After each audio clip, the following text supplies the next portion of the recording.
Eskom recently announced that load shedding will be here to stay for at least the next 2 years. This may mean higher levels of load shedding, extended blackouts, increased frustration, and loss of productivity in businesses. These frequent blackouts will also cause our appliances to fail and break down, which will in turn increase our insurance premiums. Things are looking quite dark at the moment for the future of South Africa. Literally. While we as individuals cannot change the corrupt and incompetent systems that are put in place to provide for our energy needs, there are some things that we can do to become more independent from Eskom. So that is what we are going to explore today. I will go over several things that you can consider purchasing or installing in your home to make the blackouts more bearable. I will start with the cheap and easy stuff and then move towards the more expensive products that will eventually get you completely off the grid. Righty, so let's light a candle and get started. Now, in order to prepare for load shedding, you need to know when load shedding will actually take place. And seeing that Eskom is like a confused toddler who do not know what they want, they love to change the schedule on very short notice. And trying to navigate their website and understanding the different load shedding levels can become really confusing. So download the free Eskom Push app on your phone and select your area. It will then show you what stage of load shedding you are in, as well as when the power will go off in your area. It gets updated multiple times during the day and it is very accurate and convenient to use. Finding out your meat has become fraught or your milk turned sour just because of load shedding is no fun. So one easy trick is to fill plastic bottles with water and then freeze them. Once the power goes off, transfer them to your fridge, which will then turn it into a big cooler box and therefore keep your food fresher for longer. An easy and cost-effective way to save up to 25% of your electricity bill is to change all of your light bulbs to LED lights. Most LEDs contain small rechargeable batteries, which will allow them to automatically turn on when the power goes out and then recharge when the power comes back on again. This helps to keep your house lit when the Eskom toddler flips the switch and also add some more security to your home at night. Now it no longer matters whether it's stage 4 or stage 6 of load shedding, as constant power surges will eventually damage your goods over time. When the power comes back on after load shedding, plugged-in appliances get a surge of current from the national grid. Sensitive equipment is most affected by this microsecond of surge when the electricity is switched on at the power station. If they are not protected against the extra load of surge coming in through your outlets, appliances may shut down, get damaged, or even combust. Appliances such as TVs, microwaves, fridges, computers, printers, routers, gate motors, and electric garages are very sensitive to power surges, and the cost of replacing these pieces of equipment can run into the thousands, and quite often, little technicalities in your insurance policy may lead to non-payment from your broker. So it is more important than ever to invest in surge protector plugs for all your electronic appliances, which will help divert the extra energy from the surge and therefore help protect your items. Criminals don't disappear when the power does. To give yourself an extra peace of mind, consider installing solar-powered garden lights so that you can see what is going on around your house. You can also use them inside when needed, and it is also great for when you decide to have a braai during load shedding so that you don't burn your choppies.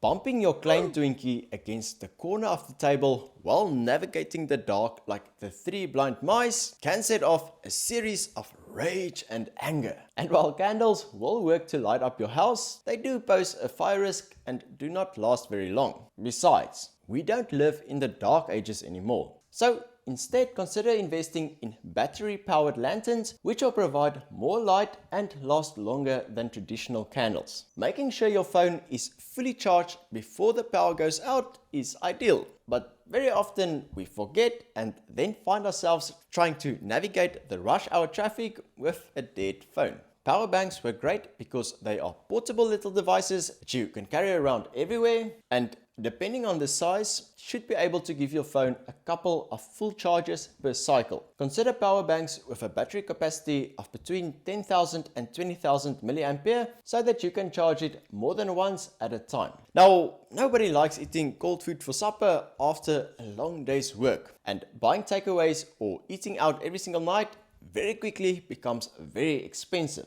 And it will also give you a poop pains. It is also no fun needing to take an ice cold shower in the middle of the winter because your geyser is not able to heat up the water. So consider switching to gas appliances like your stove, fridge, heaters and geyser, and buy a stovetop kettle so that you don't deprive yourself of that much needed coffee in the morning. Even a small portable LP gas burner will be able to heat up small meals and boil water when necessary, which can be a lifesaver at times. Working on an assignment or project for hours on end only for the power interruption to erase all of your efforts and progress is a real pain in the So consider installing a UPS, aka uninterrupted power supply, which will switch over immediately when the power goes out. This will keep your PC and the Wi-Fi router running when the power trips, giving you enough time to save and shut down. UPSs can range from small ones that will power your internet or PC to large, powerful ones that are able to power your entire house. These are quite expensive though, and more often than not, quite impractical. So I would suggest to rather install a smaller UPS to only keep your critical devices and appliances running. As an alternative to installing a large UPS, you could also invest in a generator to run and power your critical devices and appliances during load shedding. These oaks are able to run your entire house, but they make a moerse lawaai, burning a lot of fuel and require regular maintenance. So you will need to carefully consider both the purchasing price and the running cost of getting a generator to make sure that it will fit your budget. Inverters are basically like glorified UPSs in the sense that they store a large amount of energy by means of backup batteries, and then when the power goes off, it converts its stored DC power to AC power, which will provide electricity for a wide range of appliances. They get recharged when the power comes back on or by means of solar panels. As with generators, inverters range in size and capacity and can also become quite pricey. The more backup batteries and solar panels you add, the more energy it will be able to provide, but also the more expensive it will become. So it really depends on your unique situation and what you actually need. The sun is an incredible natural resource that we do not nearly take advantage of enough in South Africa. And by installing a solar geyser, you can save up to 40% of your electrical bill. Again, these guys are expensive, but in the long term, you will likely be able to pay it off by the amount of electricity that you end up saving. Plus, it also allows you to take nice hot showers when the power goes out for extended periods, which again is much needed during those cold winter months. Although the government still has to confirm this, homeowners will soon become incentivized to install solar panels on their property, either by means of a tax rebate or by being able to sell their surplus energy back to the national grid. Now, installing solar with the hope of going completely off the grid can become very expensive, costing anywhere between 150,000 and 350,000 rands. This is a large chunk of money to put down, but if you have a home loan, then many of the major banks will now offer the ability to add the cost of solar installation to one's home loan. And if you don't have a home loan, then banks such as Absa, FNB and Nedbank offer various options to homeowners looking to take out loans specifically for solar backup systems. You can use this load shedding finance calculator from Absa to see approximately how much the solar system and its installation will cost you per month based on your current energy needs and type of loan. Companies such as Home Energy provides a marketplace where homeowners are linked to solar installers as well as various financing options. You can even rent solar panels and equipment for a monthly fee from solar providers such as Go Solar, which generally start at around 1,580 Rand per month. Going off the grid completely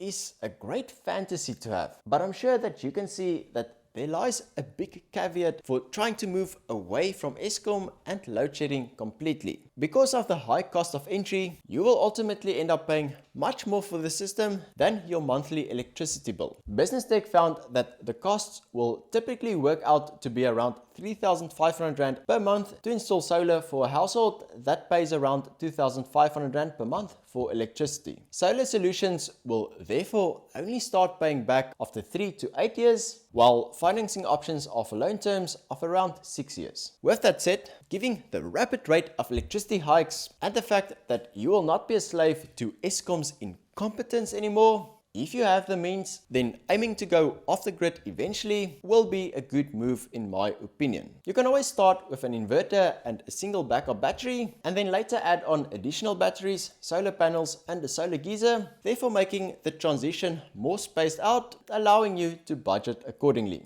Also, your solar system will increase your property value, as solar is a highly valued asset to mitigate the inconvenience of load shedding. It will also make your property much more marketable due to the lower electricity running costs for any prospective buyer. So I would see this as another way of investing your money in an appreciating asset. Now obviously, I am a vet, not an engineer or electrician. So if I left anything out, then please gooi any recommendations or tips that you have to make the terrible load shedding a bit more bearable for everyone down in the comments. Kia leboa and tsala hantle.